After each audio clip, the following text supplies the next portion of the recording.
내가 알리라. 다 같이 묵도하심으로써 낮 예배를 함께 드리겠습니다.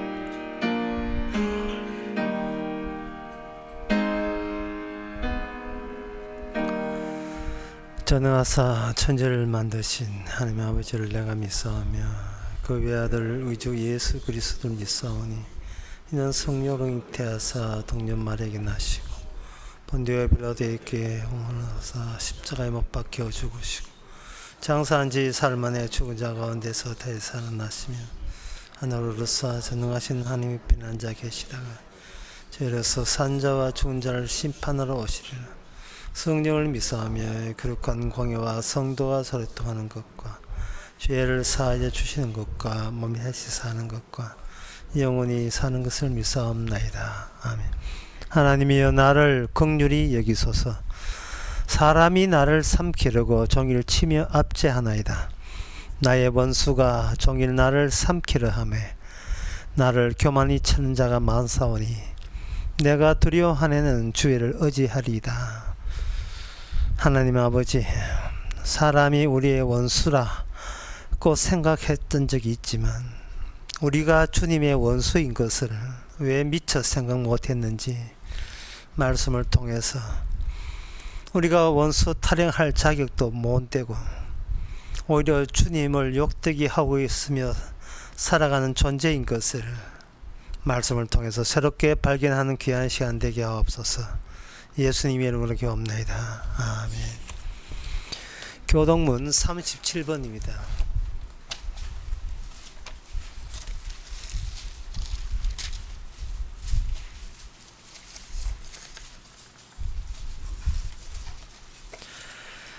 너희는 눈을 높이 들어 누가 이 모든 것을 창조하였나 보라. 각각 그 이름을 부르시나니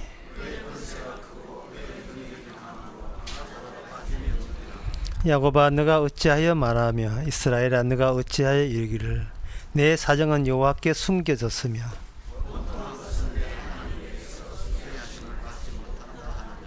너는 알지 못하였느냐 듣지 못하였느냐 영원하신 하나님 여호와 땅끝까지 창조하신 자는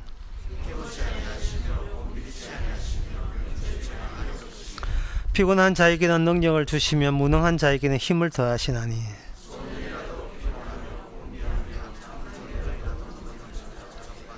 오직 여호와를 앙망하는 자는 새 힘을 얻으리니. 다 같이 합시다. 다른 박질 하여도 곤비치 아니하였고 걸어가도 피곤치 아니하리로다. 아멘. 자리에 앉으셔서 찬송가 98장 합시다.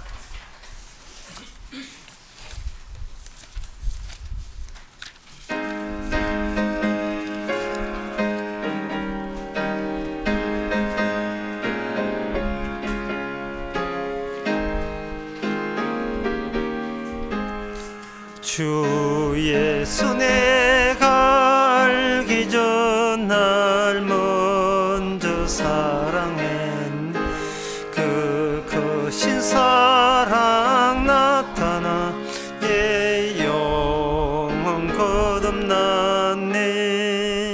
주 내 맘에 늘 계시고 나 주의 안에 있어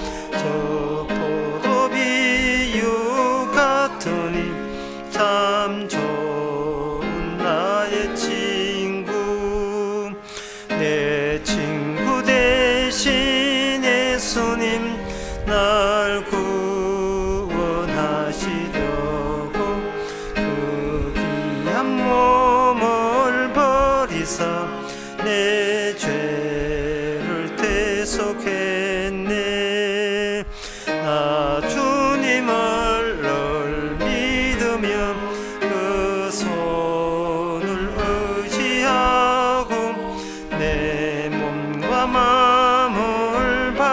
예수 끝까지 충성하리.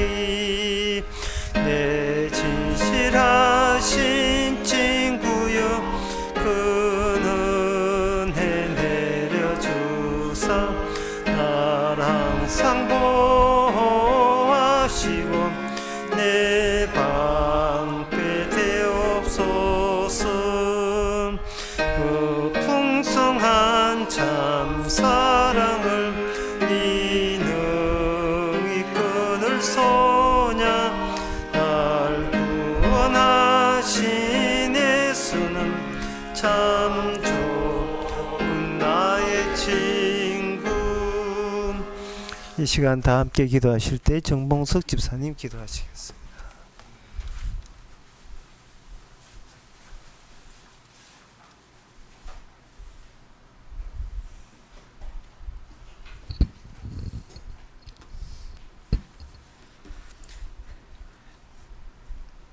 하나님 아버지, 주님의 은혜가 없이는 하루도 살 수 없는 존재임을 고백합니다. 아직도 제 안에서 죽지 않고 꿈틀거리고 있는 선악이 지배하는 율법적인 삶, 자기의에 빠져 다른 사람을 판단하고 정죄하고 비난하는 죄악의 삶들 속에서 매 순간마다 주님의 십자가의 피 공로만 자랑하게 하옵소서. 우리는 한 치 앞도 알 수 없고 죽음의 문제도 피해갈 수 없기에 생명의 주인이신 주님만을 의지하고 증거하며 살게 하옵소서. 오늘도 주님 때문에 감사하는 날이 되게 하옵소서. 예수님의 이름으로 기도드립니다. 아멘.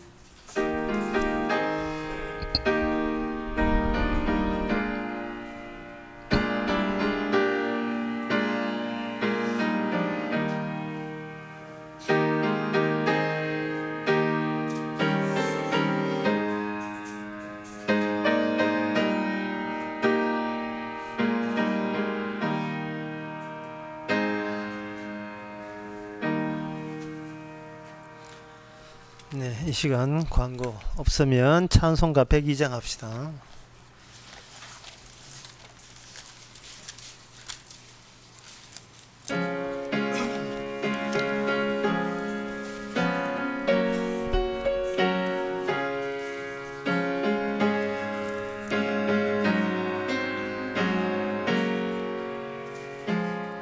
주 예수보다 더 귀한 것은 없네. 이 세상 부귀와 바꿀 수 없네. 영주를 내 대신 돌아가신 그 놀라운 사랑 잊지 못해. 세상 즐거움 다 버리고 세상 자랑 다 버렸네.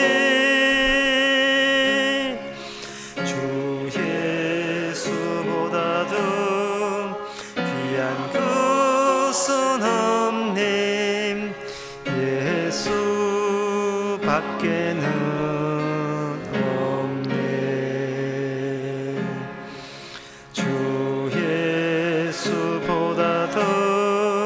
귀한 것은 없네. 이 세상 명예와 바꿀 수 없네. 이전에 즐기던 세상 일도 주 사랑하는 마음 뺏지 못해. 세상 즐거움 다 버리고 세상 자랑 다 버렸네.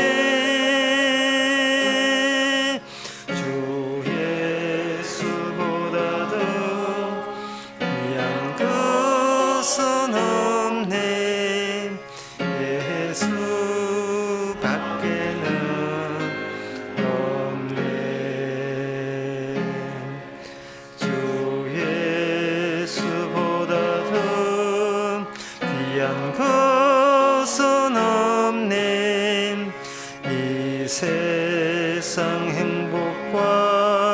바꿀 수 없네.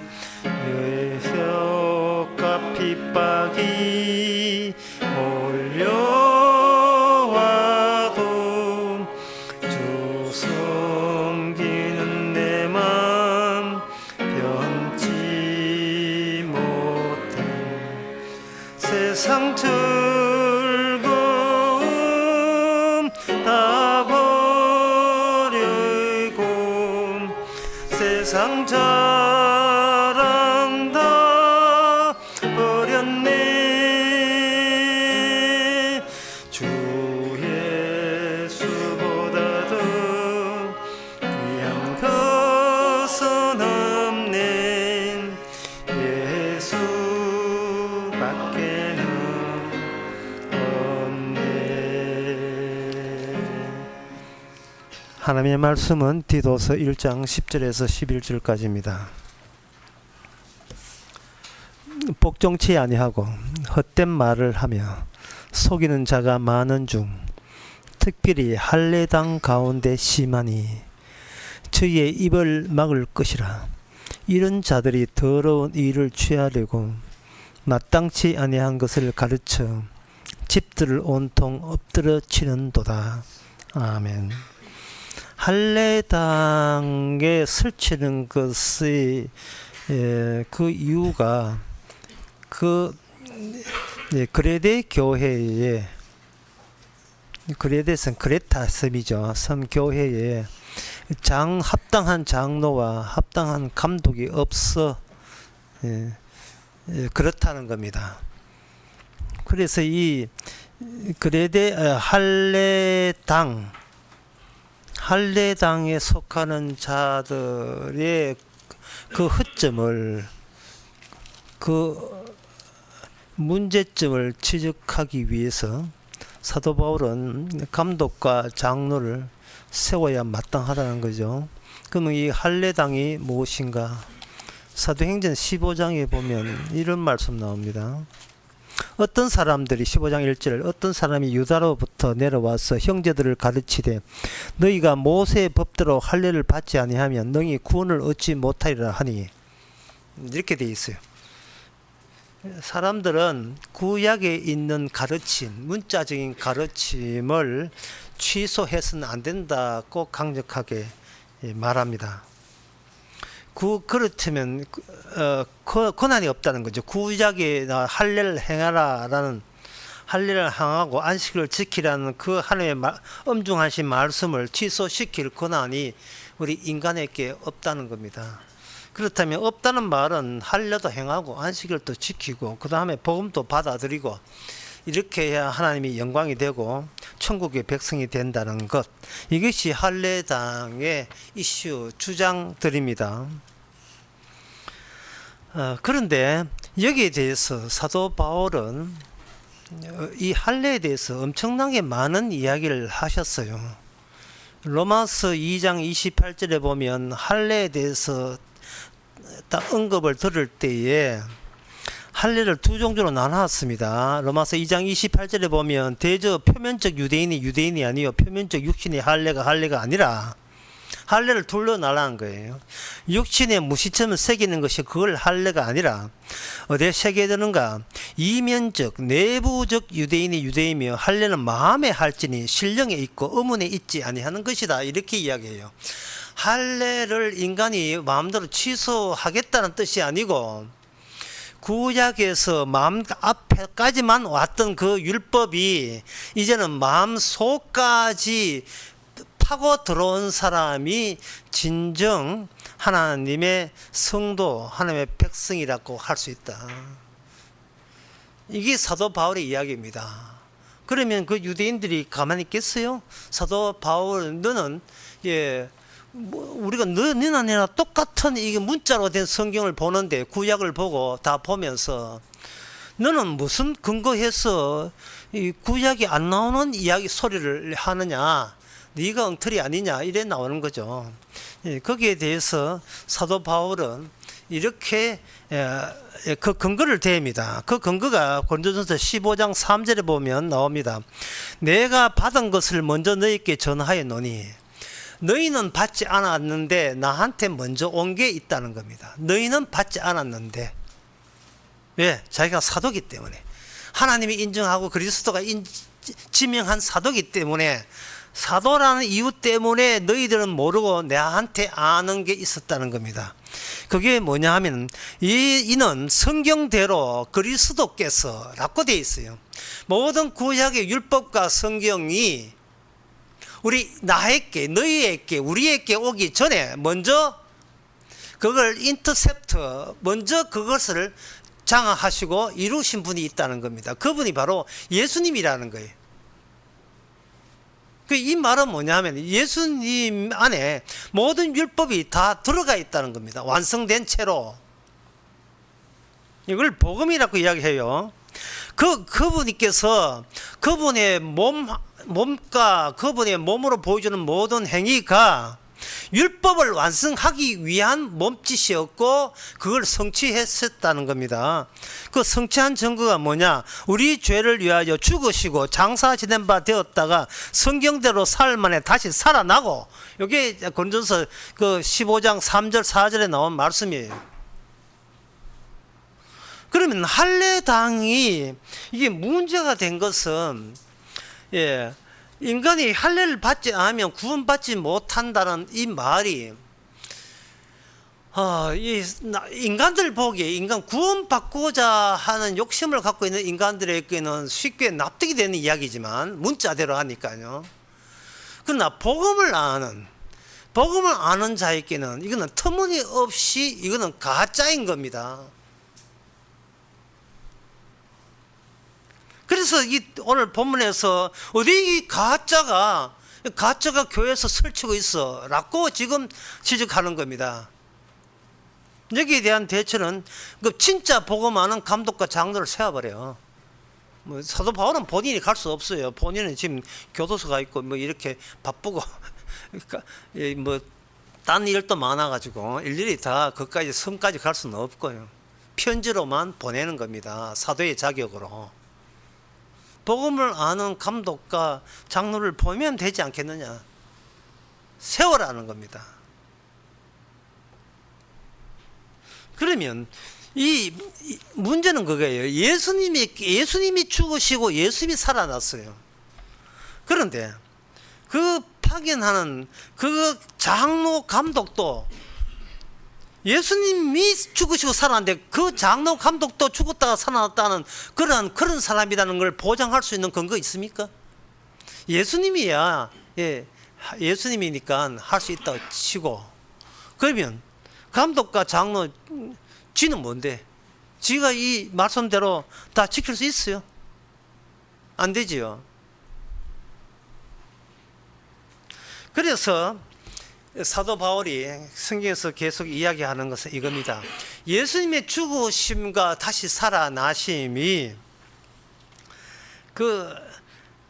예수님이 성령을 통해서 주어졌다는 말은 예수님이 죽었다가 살아난 그 당사자 예수님이 지금도 살아서 열심히 일하신다는 거예요. 이걸 성령이 오셨다는 말과 같은 말이에요. 예수님이 지금 놀고 계시다는 게 아니고 예수님이 일하신다는 겁니다. 마치 제 12제자와 함께 있을 때 예수님이 부지런히 일한 것처럼 지금도 예수님이 일하시려고 있는 거예요. 그러면 감독과 장로를 세울 때 그 감독과 장로가 보여줄 것은 예수님이 지금 자신과 함께 일하고 있음을 보여주게 되면 그런 할례당 같은 그런 이단들은 교회에서 물러날 게 아니냐 하는 거죠. 그럼 감독과 장로의 그 기본적인 것은 뭐냐 하면은 성령을 받은 사람이어야 됩니다. 성령을 받게 되면 성령 받아서 본인이 일한 게 아니고 받게 되면 성령이 그 사람을 가지고 일하게 되죠. 성령이. 예를 들면 이렇습니다.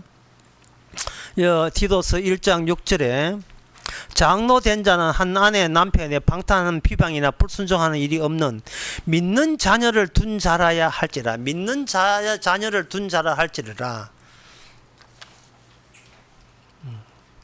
그 믿는 자식이야만 장로가 될 수 있다. 장로를 세워라고 된 거예요. 문제는 이 믿는 자식이라는 것을 누구도 확정 지을 권한이 아무도 없다는 거예요. 그러면 내가 낳은 자식을 믿는 자식으로 아버지가 장로니까 내 믿는 자식으로 만들면 되지 않겠느냐. 그거는 아버지가 자식을 믿는 자식으로 만들 수 있는 게 아니에요. 믿음이 믿는 자식을 만듭니다. 믿음이 주님이 믿는 자식을 만들 때 아버지는 빠지세요. 빠져야 돼요. 내가 아버지 값도 못한다는 것을 인정할 때 믿는 아버지예요. 자식이 만약 여러분 가정에 그런 일이 잘 없겠지만 자식이 만약에 복음을 받아들이거든. 그런 일이 잘 없어요.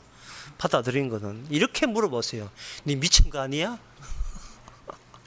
이거 안 하는 짓을 하고 있어. 이거 니 미친 거 아니야? 이게 뭔데 니가 이게 믿을 내용이야? 예? 예수 사람이 죽었다가 다시 살아난다는 것을 믿는다는 것은 아버지 나는 이미 죽은 시체입니다 하고 고백하는 것과 동일한 건데 요새 젊은 사람 가운데 나 시체입니다 이야기하는 사람 누가 있어요?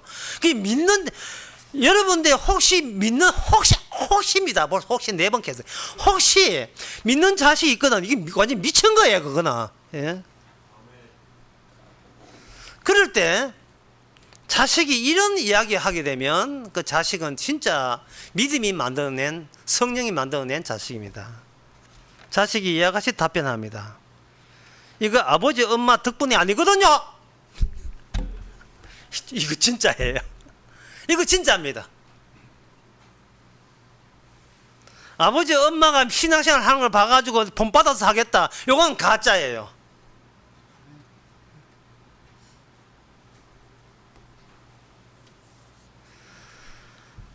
또 자식들이 이런 이야기해요. 저는 아버지 어머니를 존경합니다. 이때는 이제 부모가 이렇게 답변해. 존경 같은 소리 하고 있네. 네가 네 자신을 존경해서 그런 소리 하는 거 아니냐? 왜 그러냐 하면은요, 십자가 안에 율법이 들어있고 이 율법은 자아의 한계를 드러내기 위해서 주께서 주신 거예요. 인간의 한계. 율법이 어떻게 인간을 할례도 마찬가지지만 어떻게 한계를 드러내냐 하면은 인간은 율법이 진리인 줄 알고 딱 덤벼드는데 그거는 진리를 얻고자 법에서 진리를 얻고자 덤벼들면서 인간은 자기 속에 평소에 자기가 자기를 찾아가는 방식 이런 것을 노출하게 되어 있어요. 나는 평소에 이걸 진리를 찾기 위해서 이런 수완을 벌이고 있고 이런 방식을 사용한다는 것을 율법을 보고서 덤벼들어요. 그러니까 그것은 주께서 율법이 잘 걸렸다. 네 속에 있는 네가 의롭게 되기 위한 수완을 네가 네 율법 때문에 이게 폭로당하게 된 거예요. 이거 잘 걸렸다. 그건 해답이 아니야. 하나의 방식이야. 해답이 아니네. 따라서 율법에서의 그 해답을 주께서는 율법은 거부해버려요. 그래서 율법의 해답은 뭐냐? 그렇게 율법을 지켜서 구원받고자 하는 자를 죽여버리는 것이 율법이 담겨있는 답입니다. 이는 꼭 죽어야 돼. 이게 답이에요. 할례가 그 역할을 하고 있는 거예요. 할례는 뭐냐? 나와의 끊어짐을 보여주는 정표가 할례입니다. 할아버지, 아버지로 되어오는 육신을 끊어내는 것이 할례의 정표예요. 율법의 정표예요.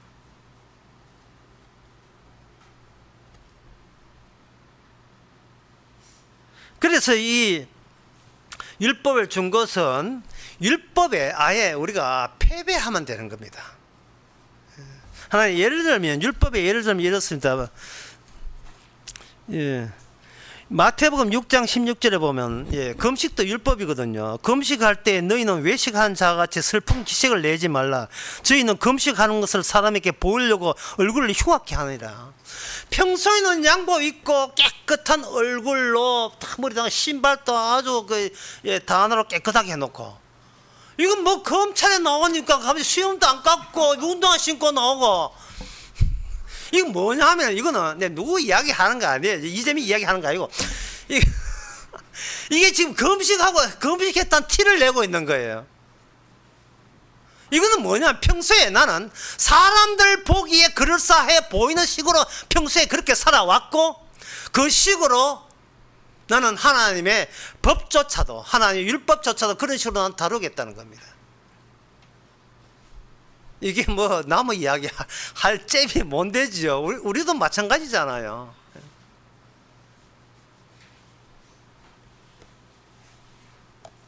할례는 나와의 끊어짐이기 때문에 할례 입장에서 가장 큰 죄악은 뭐냐? 자기 생각하는 겁니다.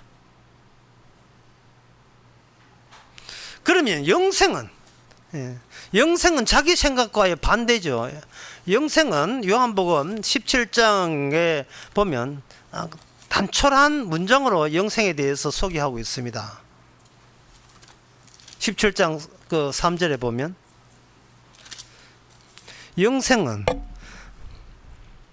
영생은 곧 유일하신 참 하나님과 그를 보내신 예수 그리스도를 아는 것이다. 다시 말씀드릴게요. 영생은 뭐냐? 어떻게 받는 거예요? 영생은 예수 그리스도를 알면 돼요. 하나님은 안 보이니까 나타난 예수님을 알면 됩니다. 이게 얼마나 이게 쉽고도 이게 간편하고도 이게 불가능한 일인지, 어떤 남자가, 이 땅에 어떤 남자가 하나님이라는 거예요. 영생입니다. 그 순간 우리는 더 이상 내가 나에 대해서 생각할 모든 권한은 박탈되었습니다. 이게 마음의 할례예요. 자기를 끊어버린 거예요.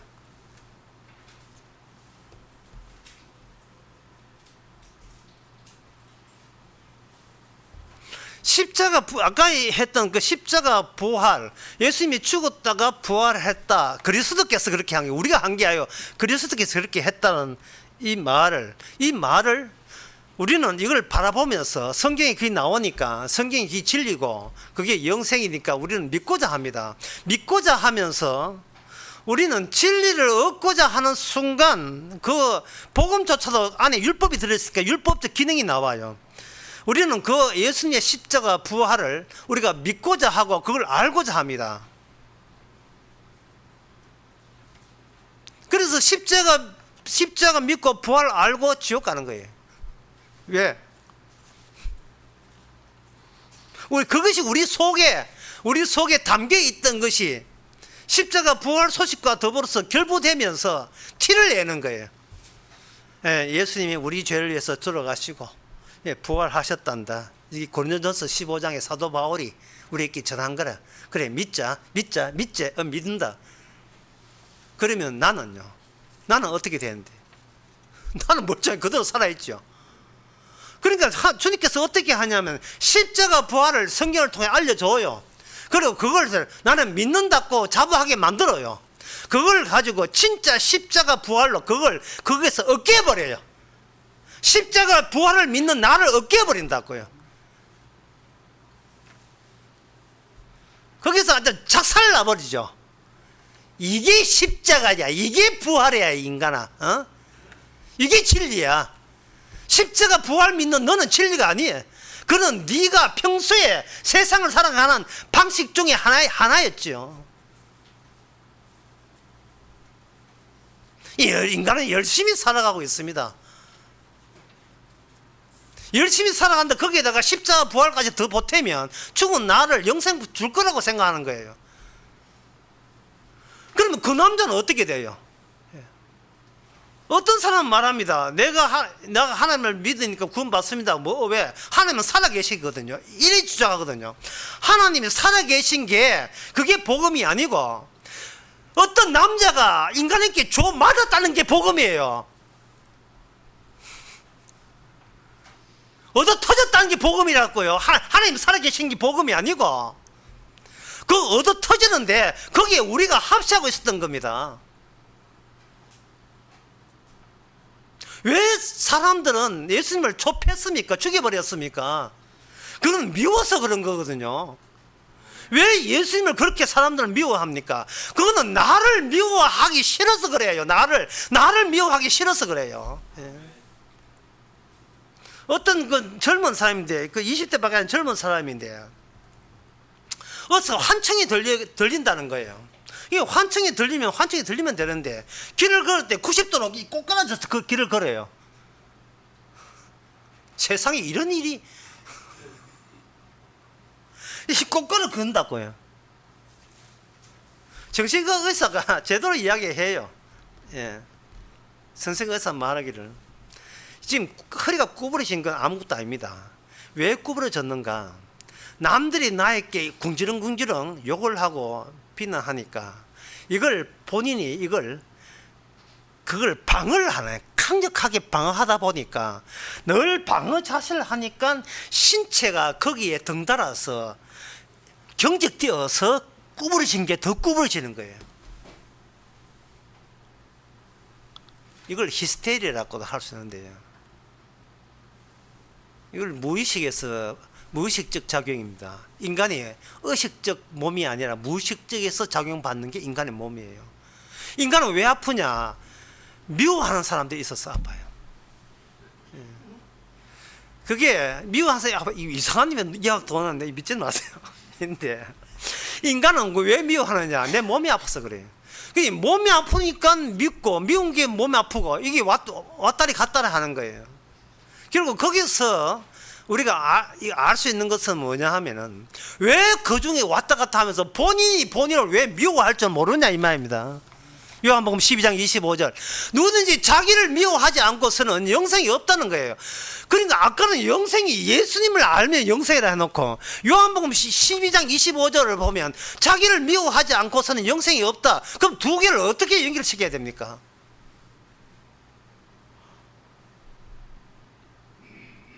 자기를 사랑해서 십자가 부활을 믿는 것은 이거는 완전히 나중에 진짜 부활한테 걸리면 저건 완전히 빠개져야 돼요. 이 어디서 이 사기를 치고 있어? 그건 너를 위하잖아. 너를 위한 십자가, 너를 위한 부활이잖아. 네가 네 살리는 방식이잖아.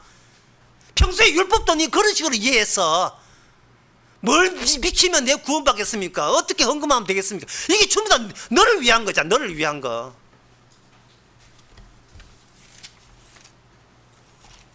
빌립보서 1장 18절에 보면 이런 말씀 나옵니다. 그러면 외모로 하나 참으로 하나 무슨 방도로 하나 전파된 것은 그리스도니 내가 기뻐한다. 내가 욕을 얻어먹든지 남한테 어떤 수를 들어도 내가 기뻐하는 이유는 그런 식으로 그리스도만 전파되면 나는 오케이다는 거예요. 빌립보서 1장 21절에 보면 이건 내게 사는 것이 그리스도니 죽는 것도 유익함이라. 나는 나를 위해서 살고 싶지 않다는 겁니다. 이게 진짜 부활하신 예수님이 찾아왔던 사도 바울의 고백이에요. 믿습니다 말고, 압니다 말고, 성경에 부활 십자가에 있습니다. 그 어느 대목이 있습니다. 그거 외우지 말고, 진짜 주님이 왔을 때 내가 죽어도 괜찮아요, 죽여주세요 할 정도로, 왜 내 사는 것이 그리스도니, 날 미워하고 90도로 허리 꿇어 살 필요 없어요. 덤벼라 이런 식으로 살 이유 없다고요. 자기 방하는 식으로 살 수는 없어요. 전도 이야기했지만 이순신 장관이 아직 112책이 있다고 했잖아요. 그 한 척도 불타야 돼요. 그 12책 너무 많아. 한 척 그것도 없어야 돼. 사람들이 왜 이 정치, 문학, 과학, 정치, 이 모든 예술, 이게 인간은 오락입니다. 이게 오락이에요. 이게 심지어 거기에다 교회 다니는 것도 오락이에요. 왜 교회 다니는 게 오락이 됐냐 하면은 이게 이 세상에 판돈, 도박판으로 살아가기 때문에 그래요. 아직 판돈이 여유 있다 이 말이거든요. 내가 뭐 아주 뭐 교회 좀 빠져도 아주 살 만큼 산다 이 말이거든요. 아니 자기 계산해 보면 판돈이 괜찮으니까 예 내가 내다올 만한 아주 여유분이 있으니까 나머지게는 오락이 되는 겁니다. 취미생활 되는 거예요. 할례라 가능성 끊어지는 거예요. 마음의 할례 끊어지는 겁니다. 나로부터 끊어지는 거예요. 남 미워하기 전에 나를 미워하는 거예요. 근데 나를 미워하지 않으면 어떻게 되냐? 않으면 예수님 좁혀는 거죠.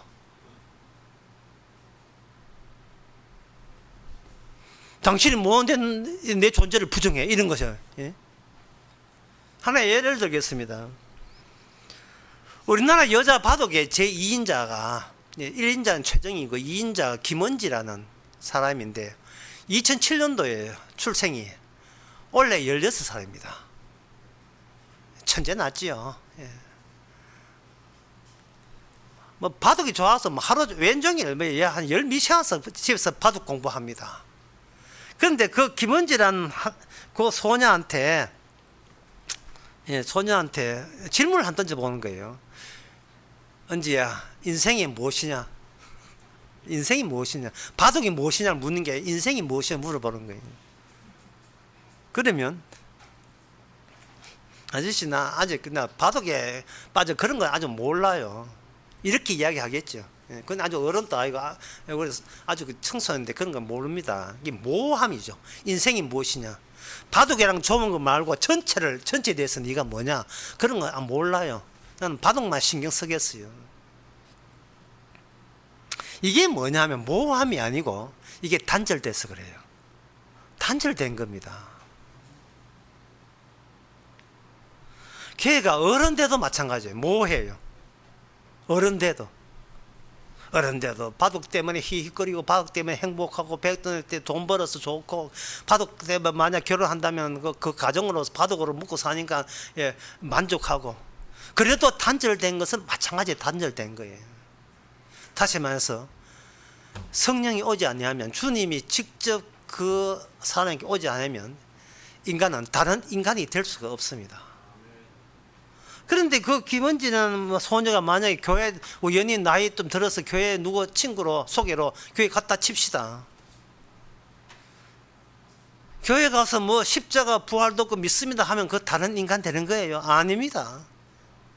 인간은 스스로 다른 인간이 될 수가 없습니다. 왜냐하면 여전히 자기가 소중하기 때문에 그래요. 지난번 그 강남 강의에서도 그 대목 그런 대목 나왔습니다만 누가복음 18장 29절 30절을 제가 한번 읽어 드릴 테니까 여러분 이런 인간이 되었는지 한번 스스로 자문해 보세요. 누가복음 18장 29절 28절부터는 베드로가 하는 말이 우리가 다 버리고 주를 쫓았습니다 라고 하니까 예수님께서 하는 말씀이 내가 진실로 너에게 이르노니 하나님은 나를 위하여 집이나 리스트 나옵니다. 집이나 아내나 형제나 부모나 자녀를 버린 자는 금세에 있어 여러 배를 받고 내세의 영생을 받지 못할 자가 없느니라 이래 되어 있어요. 여러분 이게 무슨 뜻입니까? 지금 베드로가 자기 땅나 모든 걸 버리는데 네가 버린 게 아니라는 거예요. 네가 버린다고 해서 네가 베드로야 네가 다른 인간 될 수가 없다는 겁니다. 버리려면 어느 정도를 버려야 되는가? 집이나 아내나 형제나 부모나 자녀나 그렇게 다 버려야 돼요. 이 말은 뭐냐면 인간은 자기를 부를 수 없는 이유는 마지막에 가장 중요한 자기 자신은 아무리 버려도 자기 자신은 못 버리는 것을 뻔히 알기 때문에 그렇습니다. 그리고 그 이유가 뭐냐? 베드로야 잠깐 비켜볼래? 바로 그 뒤에 마귀 있잖아. 마귀는 특징이 뭐냐? 절대로 자기를 버리지 않습니다. 심지어 지옥 가도 자기를 안 버려요. 그게 마귀입니다.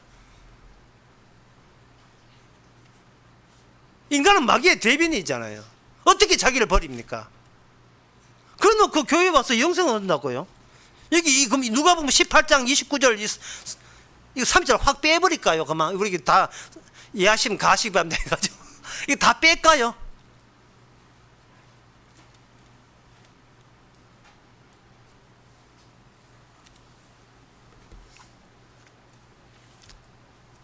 인간은 자기 그 외부에서 예를 들어 누가 아까 읽었던 누가복음 18장의 말씀을 싹 들어오게 되면 그래 베드로처럼 나와요. 그래 우리가 모든 것을 버려야 돼.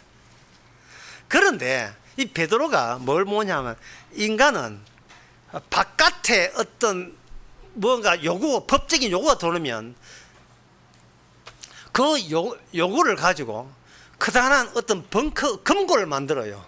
예, 금고 해놓고 금고 안에 또 작은 금고를 하나 만들어가 거기에 자를 그 귀한 보물로서 그 작은 금고에 집어넣고 바깥에는 열심히 하겠습니다는 식으로 마중 나간 게 인간입니다.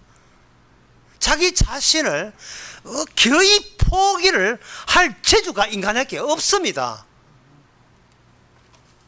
마귀한테 붙잡혀 발목 잡혀있는 인간이 어떻게 자기를 버립니까?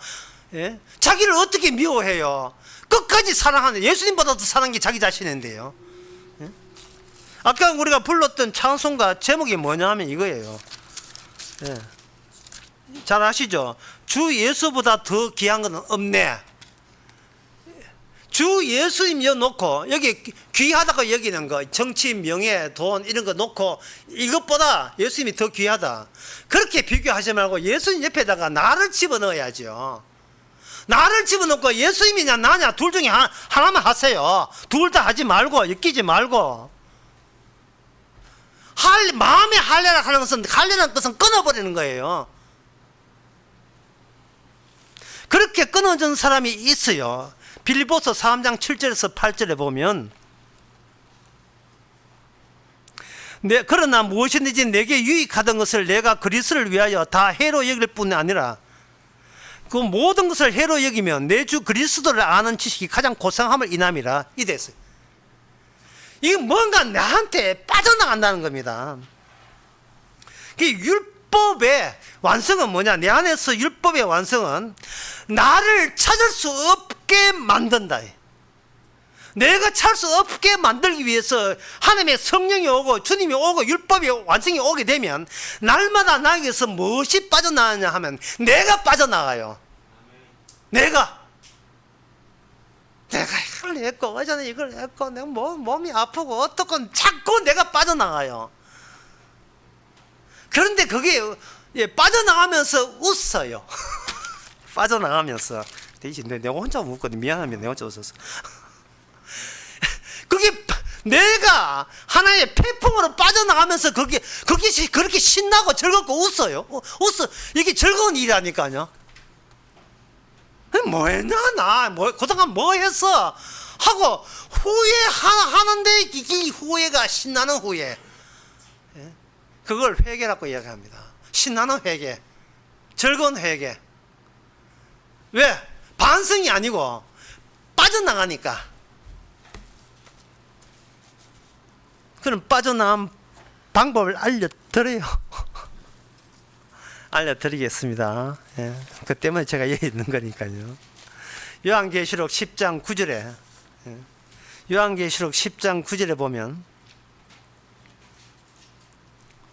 10장 8절 끝에 보면 하늘에서 내게 들리는 음성이 또 내게 말하니 가라되 너가 바다와 땅을 밟고 있는 천사의 손을 펴서 책을 가지라 하기로 9절 내가 천사에게 나아가 작은 책을 달라 하니 천사가 가로되 갖다 먹어라 예, 갖다 먹어버리라. 네 배에는 쓰나 내 입에는 꿀같이 달리라. 책을 먹는 거예요. 우리 속에서 이렇게 빠져나온 방법은 성령께서 우리에게 아예 말씀을 지키지 못하고 말씀을 우회하다가 책을 먹게 만들어요.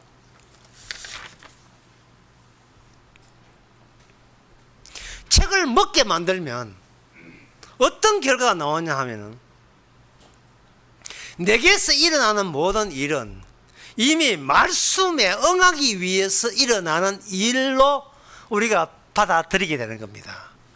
말씀을 지킨 게 아니고 십자가 부활을 지킨 게 아니에요. 내가 하는 모든 일은 소급해서 돌이켜 보면 전부 다 말씀이 예정된 대로 된 거예요. 예정된 대로. 내가 언제 어느 날 예수님 십자가 피로 내 죄가 다 날아갔다는 사실을 깨닫게 된 거, 그거 내가 믿었다가 아니라 주께서 말씀대로 응하게 하기 위해서 그렇게 된 거예요. 그걸 소급해서 알게 되는 겁니다. 요한복음 18장 32절에 보면 이에 예수께서 자기에게 어떠한 죽음으로 죽을 것을 가리켜 하신 말씀을 응하게 하십니다. 이게 첫 모델이 예수님이에요. 예수님은 이 땅에 오셔서 하는 일이 말씀대로, 말씀이 성령을 통해서 자기에게 강건적으로 역사하니까, 일하니까 자신이 십자가 길로 갈 수밖에 없다는 것을 고백하고 있는 거예요. 이게 예수님의 첫 모델이라면 그 다음에 모델은 우리들이에요. 성도들이에요. 성도들이 일어났던 모든 일들은 성경 말씀대로 되어가는 거예요. 바리새인 이야기라면 그게 바로 우리 이야기고, 사두개인 이야기라면 그게 우리 이야기고, 이단 이야기하면 그게 다 우리 이야기예요. 말씀을 먹으니까 그 말씀이 우리를 장악해서 말씀이 나오는 거예요. 말씀이. 우리는 그 말씀을 보고 확인만 하면 되죠.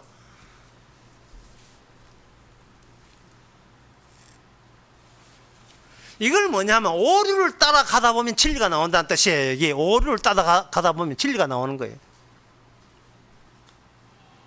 계속 잘못되고 모든 게 이 디도스도 그래요. 디도스는 성경 66권인데 구약 39, 신약 27 합해서 66권이거든요. 그러면 디도스 이야기와 창세기 이야기가 어디서 만나는가? 디도스, 이게 고린도서 하나하나가 동굴의 입구예요.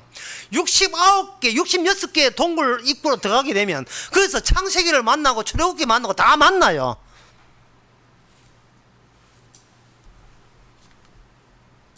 전체가 그리스도 안에서 통일되니까요. 십자가로 통일되니까요.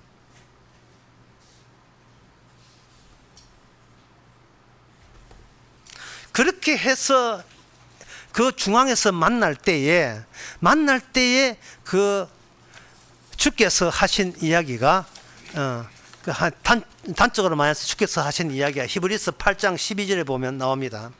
히브리서 8장 12절에 보면 이런 말씀 나옵니다. 내가 저의 불의를 긍휼히 여기고 저의 죄를 다시 기억지 아니하리라. 저의 죄를 다시 기억지 아니하리라. 이 말은 인간의 자아는 기억 덩어리라는 뜻이었어요. 인간은. 그래서 옛날 내가 하는 기억이 있기 때문에 인간은 자기를 미워할 수 없었던 겁니다. 살아온 것이 내가 하루하루 열심히 살다 보니까 그게 의미가 있음이 되거든요. 의미 있는 나를 이제 와서 패대기 칠 수는 없다 이 말이거든요. 내가 이 땅에 살아보려고 애쓴 게 얼마나 힘들게 살아왔는데, 예? 그래서 이만큼이라도 살아왔는데 그걸 왜 패대기 치냐 이 말이죠. 내가 나를 지키기 위해서 사투를 벌여왔는데 그게 무의미한다는 것은 너무나 허망한 세월이잖아요. 그래서 인간은 그 기억을 못 버리기 때문에 검거에 넣어놓는 거예요. 지난 그 수요일 그 설교에서 여호수아 하나님께서 악마가 본 앞에서 행동을 했어요. 악마가 본 앞에서.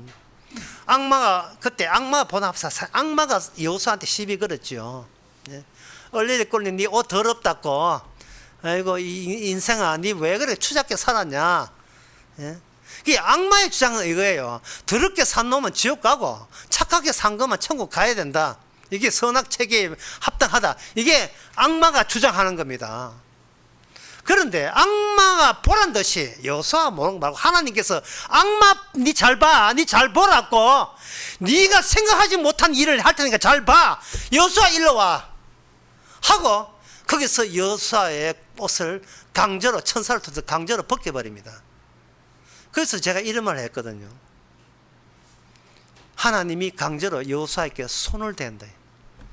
여호수아의 몸에 손을 대게, 천사를 몸을 손을 대게 했어요. 그런데 오늘은 어떻습니까? 우리가 남이 내 손 대면 기겁하죠. 예. 왜 기겁한 줄 알아요? 허리 구부러진 정신병자들이거든. 예. 정신병자들이 우리예요. 왜? 내 자아를 지키는 것이 인생에 이게 평생의 이게 모토기 때문에 나를 지키는 것이 내 인생에서 확고된 인생 목표예요. 지켜진 나와 너보다 더 우수한 내가 되는 게 인생의 목표입니다. 그래서 미워해서라도 우리는 우리를 사랑하고 싶은 거예요. 같은 인간들끼리 그래 보이잖아요. 그러나 하나님 앞에서는 인간은 제껴버리고 악마 너 나와. 악마가 인간을 이런 식으로 완전히 망쳐놨어요. 우리는 그 사실을 모르는 겁니다. 알 수가 없었던 거죠. 그래서 이런 논리가 됩니다. 인간은 알 수 없는 죄로 인하여 벌받고 있어요. 알 수 없는, 내가 왜 이렇게 고생하는지 몰라요.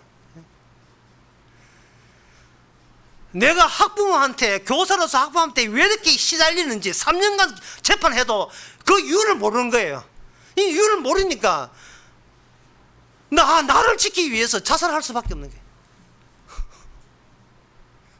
이걸 한마디 내잖아. 정신병자죠. 다 그래요, 다.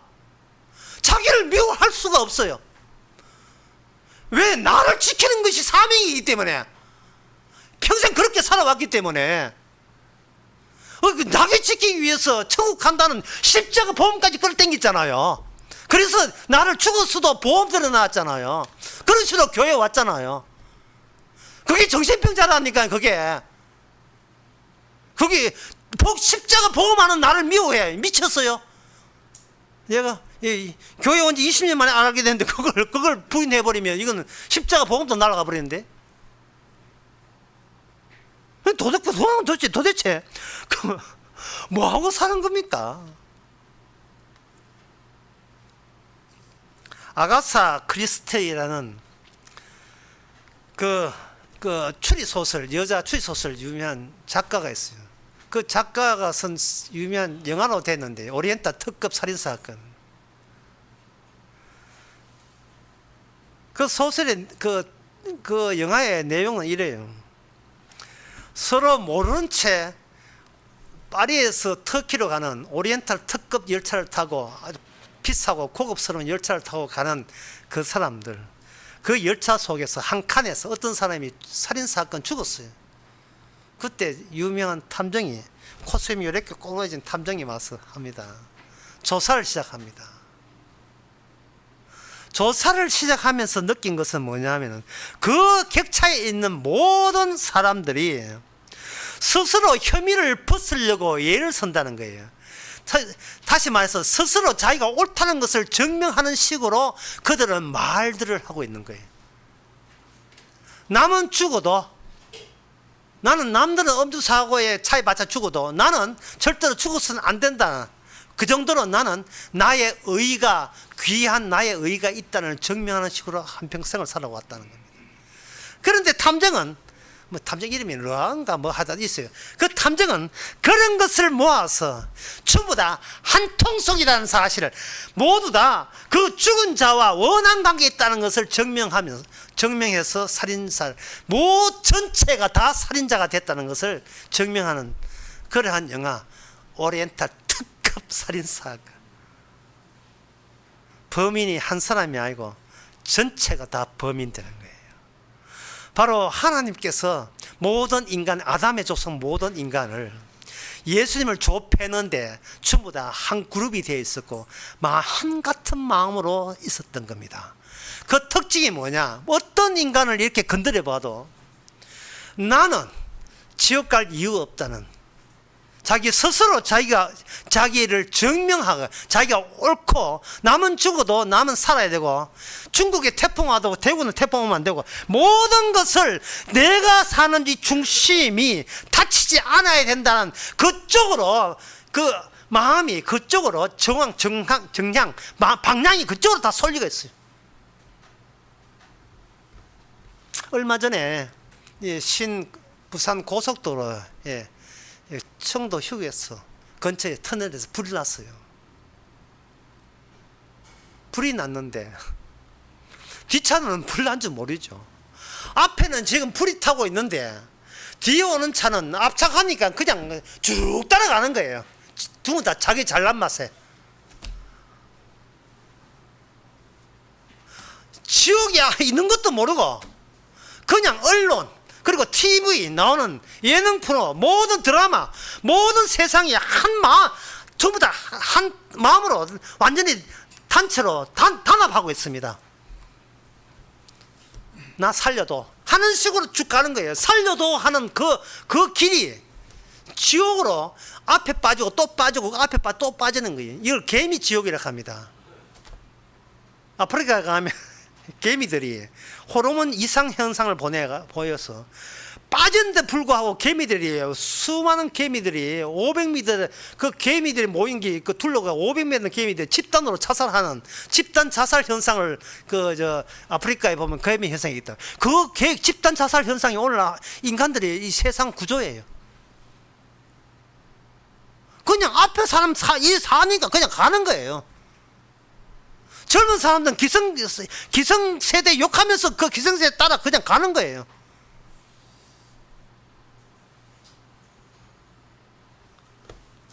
그 이유가 뭐냐? 내가 여기 있기 때문이에요. 이유는 간단해요. 내가 여기 있잖아.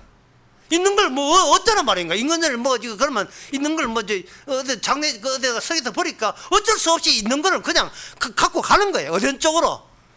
남 따라서. 남이 메시아입니까? 그래 이제 터널에 불났어요. 뭣도 모르고 뒷차들이 계속 봤습니다. 앞에는 버스 탄 사람 뒤 도망치기 바쁜데 뒷차는 계속 꼬리에 꿀을 물고 오죠. 그걸 보고 도로공사에서 그걸 TV로 확산해가지고 뭐냐 하면 터널 차단막을 내렸습니다. 터널 차단막을 내린 그분이 바로 그 남자입니다. 바로 예수님이에요. 예수님이에요. 어느 인간 예할 없이 너희들이 가고자 하는 그쪽은 나를 죽이는 이 하나님을 죽이는 악마의 사주를 받은 그 노선이라는 것을 보여줍니다. 그러니까 신부산 고속도로 세부산 고속도로에 신부산 아무렇게나 괜찮습니다. 그게 차대 사고 안 난 것은 이 차단막이 내려와서 그래요. 그 차단막을 성령께서 예수님이 십자가로 차단하는 겁니다. 십자가 알고 부활 아는 거 소용없습니다. 그거는 그거고 그거는 취미고 중요한 것은 내가 여기 있으니까 내가 뭔가 살아야 되지 않느냐. 나는 혐의 없어요. 나는 살만한 가치 있습니다. 계속 그걸 언급하는 거예요. 그런데 성령이 와서 십자가를 딱 내려오니까 야, 이 십자가를 알고 부활 믿는 게 나를 구원하는 게 아니었구나. 나를 미워해야 되는구나. 예. 그런데 미워한다는 말은 나를 없앨 수는 없어요. 없앨 수는 없는데 내가 전에는 내 쪽에서 십자가를 잡고자 하는데 이제는 십자가 쪽에서 나를 밉다고 잡아버리면 그것이 나의 즐거움이 되고 감사거리가 되는 감사의 내용이 되는 거예요. 그게 뭐냐? 말씀을 먹어버리면 내가 말씀을 지키는 것이 아니고 말씀을 말을 통해서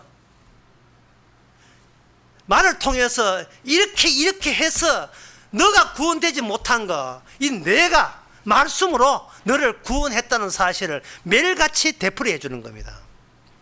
첫 번째는 내가 있는 한 십자가 부활을 내가 그걸 지식으로 소유하고자 합니다. 이게 첫 번째예요. 두 번째, 진짜 십자가 부활에 와서 십자가 부활을 아는 것을 무효화시켜 버립니다. 십자가에서 뭐 하려고 완전히 빠개버려요. 없애버려요. 세 번째는 그걸 반복시킵니다. 반복시켜요. 십자가 빠개지고 난 뒤에 야, 이제 나는 진짜 주님이 와서 구원받았구나 하는 그 순간부터 착각 시간이 갑니다. 시간이 가게 되면 구원받은 내가 또다시 경직되기 시작해요. 나 구원받았다.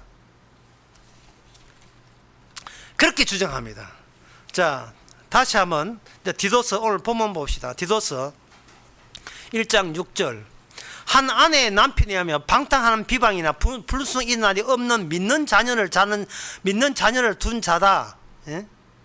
감독은 고집대로 아니하고 급히 분내지 아니하며 술을 즐기지 아니하며 구타하지 아니하며 더러운 일을 탐하지 아니한다 라고 되어 있죠. 이 말씀은 이미 십자가 자체에 있는 율법적 기능을 여기서 발휘하게 됩니다. 그러면 어떤 성령 받은 사람이 고집대로 아니하고 그 분내지 아니하고 술을 즐기지 아니하는 이유 때문에 이 디도서 이 편지를 근거로 해서 그 그레테 교회에서 네가 목사해라 라고 지목했다 칩시다. 그럼 목사 되고 난 뒤에 시간이 차근차근 흘러가게 되면 뭐냐 하면 고집대로 하는 것이 나고 분내지 아니하는 건 나고 술에 즐기지 않은 게 나기 때문에 나는 목사 될 만한 자격이 있다고 주장하게 되면 이런 나를 내가 미워할 수가 없어요. 그러면 탈락입니다. 그 사람 감독으로서. 반복이 돼야 돼요. 반복이.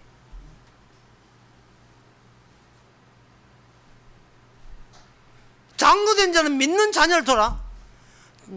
애가 믿는다고 하지요. 믿는다고 하는데 걔도 착각 세월이 가게 되면 나중에 옛날에 엄마 믿었잖아요. 이제는 옛날에 믿었잖아 이래요. 나 신자 맞잖아 이 나온다고요. 주께서 계속해서 작용해야 돼요. 왜냐하면은 인간의 회개를 하는 것은 내가 있는 게 아니고 이 땅에 있다는 것은 주님과 악마밖에 없는 거예요. 중간에 우리는 있다가 없어지는 겁니다. 왜냐하면 이게 신령한 영적이거든요. 악마는 영적인 존재예요. 주님도 영적인 존재예요. 이 세상에서 제일 바쁜 존재가 악이고 이 세상에서 그 통틀어서 제일 바쁜 분이 주님이십니다. 주님이 마귀하고 이야기해서 그 효과로서 그 결과물로서 성도를 이 땅에 세우는 겁니다. 감독을 세우고 장로를 세우는데 그 감독 장로는 날마다 내가 감독될 자격이 없고 목사 될 자격이 없고 감독 될 자격이 없다는 것을 매일같이 동일한 말씀을 먹어서 동일하게 나와야 되죠. 그러니까 쉽게 말해서 뭐냐 하면 우리는 말씀에 농락당해야 됩니다.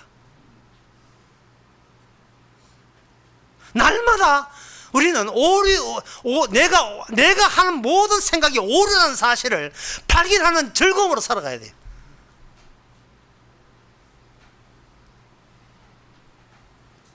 우리는 주님의 장난감입니다. 장난감. 그렇지 않으면 말씀에 응한 게 아니고 말씀을 아는 내가 나를 다루는 방식이 되어버려요.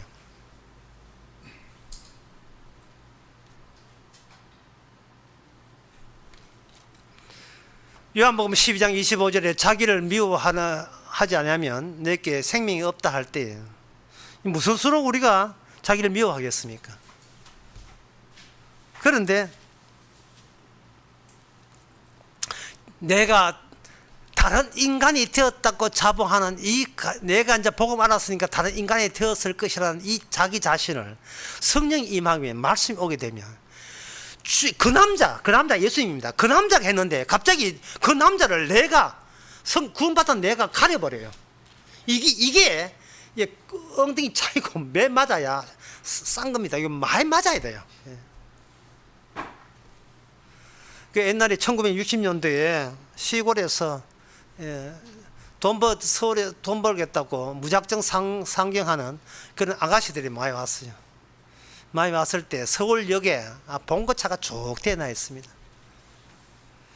가발 공장 쪽으로 가는 거, 버스 안내양 쪽으로 가는 거, 평화시장에 봉정으로 멀 아들 쭉 갑니다.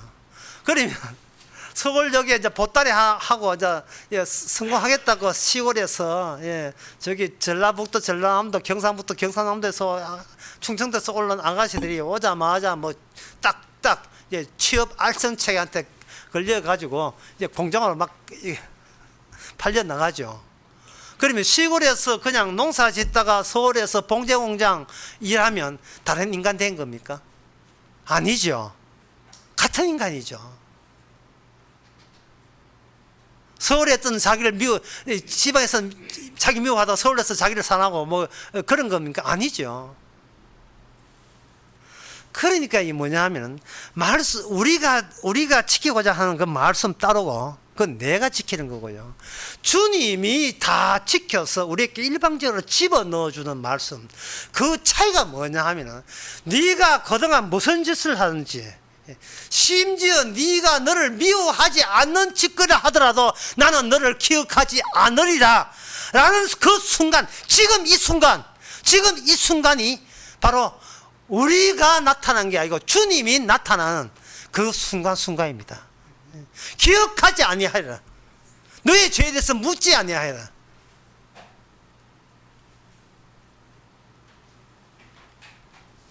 그게 다 주님께서 얼마나 지금 바쁘게 일하는지를 몰라요. 현실 속에 우리만 있는 게 아니었어요.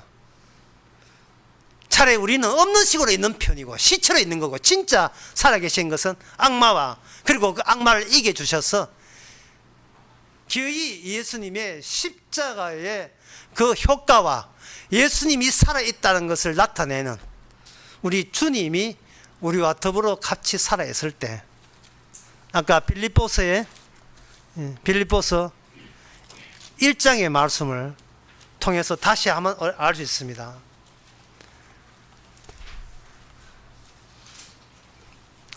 1장 20절에 보면 나의 간절한 기대와 소망을 따라 아무 일든지 부끄럽지 아니하고 오직 전과 같이 이제는 새로 온전히 담대함으로 살든지 죽든지 내 몸에서 그리스도가 존귀되려 하나니, 주께서 나를 붙들고 주님께서 살아계시겠다고 우리를 붙잡아 준 그 자체만으로 감사하고 고마워하는 것, 이것이 바로 이 오늘날 교회의 감독감이고 장독감입니다. 기도하겠습니다.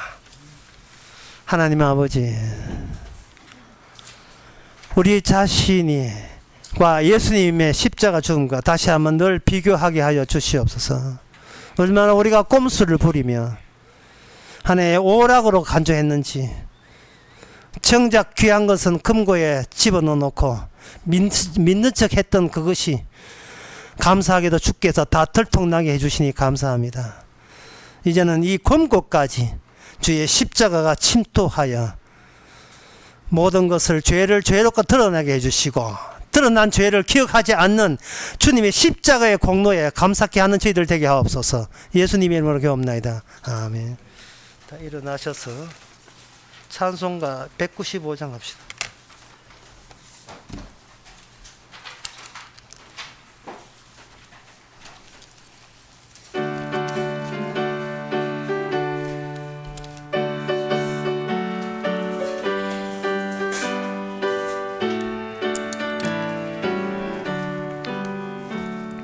이 세상의 모든 죄를 맑히시는 주의 보혈, 성자 예수 그 귀한 피 찬송하고 찬송하세. 주님 앞을 멀리 떠나 길을 잃고 헤맬 때에 나의 길을 따라오사 친히 기여하셨도다. 흰 눈보다도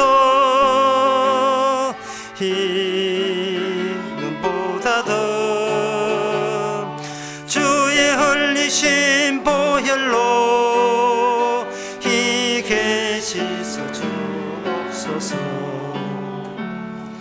가시관을 쓰셨으니 피로 얼굴 물드셨고 십자가의 모진 고통 나를 위해 당하셨네. 말로 형용할 수 없는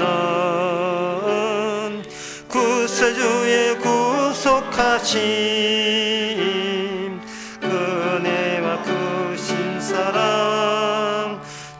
찬송하고 찬송하세.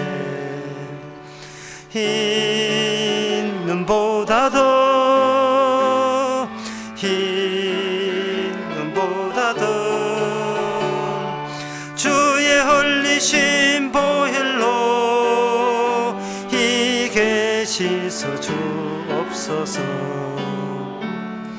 아버지를 멀리 떠나 바른 길을 저버리고 여러 가지 죄악으로 같이 되었으니 물 같은 것 가지고는 씻을 수가 아주 없네. 주의 귀한 보배비로 날 정결케 하옵소서.